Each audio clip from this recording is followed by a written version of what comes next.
Hi అండి, welcome to our channel. ఈరోజైతే pav bhaji recipe అండి. డిన్నర్ స్కిప్ చేసేసి ఒక్కొక్కసారి ఇలా చేసుకోండి, చాలా బాగుంటుంది. మేమైతే అలానే చేస్తాము.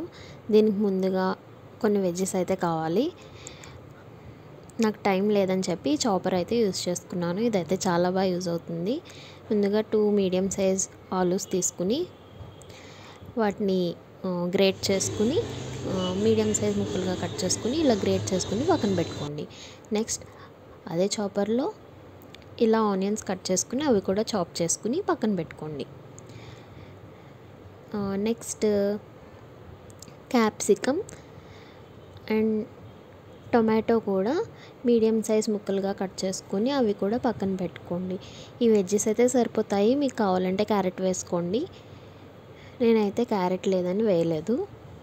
ఈ 4 వెజ్జెస్ వాడాను. నెక్స్ట్ ఫ్రోజన్ పీస్ ఉంటాయి కదండి, అవి వాడుకుంటే వెంటనే మెత్తగా అయిపోతాయి, ఉడికిపోతాయి.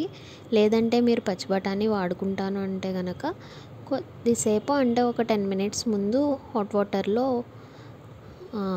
నానబెట్టుకుని ఉంచుకోండి. కొంచెం త్వరగా బాయిల్ అవుతాయి. సో ఇవన్నీ పక్కన పెట్టుకున్నాక ప్యాన్ అయితే తీసుకుని 1 స్పూన్ ఆయిల్, 2 క్యూబ్స్ బటర్ వేసి మనం ముందుగా చాప్ చేసుకున్న వెజ్జెస్ అన్నీ వేసేసి ఒకసారి ఫ్రై చేసుకోండి.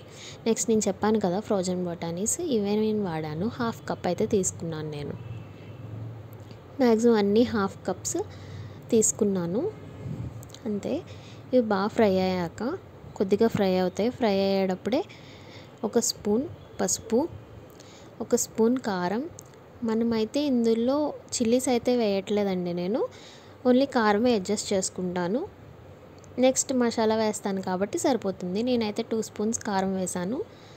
నెక్స్ట్ 1/2 స్పూన్ సాల్ట్, అంటే మీకు అడ్జస్ట్ చేసుకుని వేసుకోండి salt.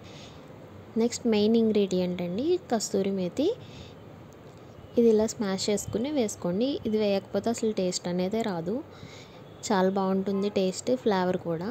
Next pav bhaji masala 2 spoons అయితే వేసాను. ఇవన్నీ వేసి 1 గ్లాస్ వాటర్ వేసుకుని బాగా బాయిల్ అవనివ్వండి. చూసారు కదా, ఇలా బాయిల్ అవుతుంది.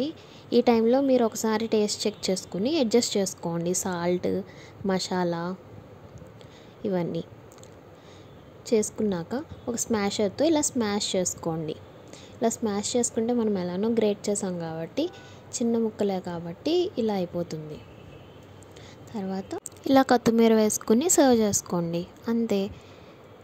ఈ లాస్ట్లో సర్వ్ చేసుకునే ముందు మళ్ళీ 1 క్యూబ్ బటర్ అయితే వేసుకోండి. బటర్ ఎక్కువగా ఉంటేనే చాలా బాగుంటుంది.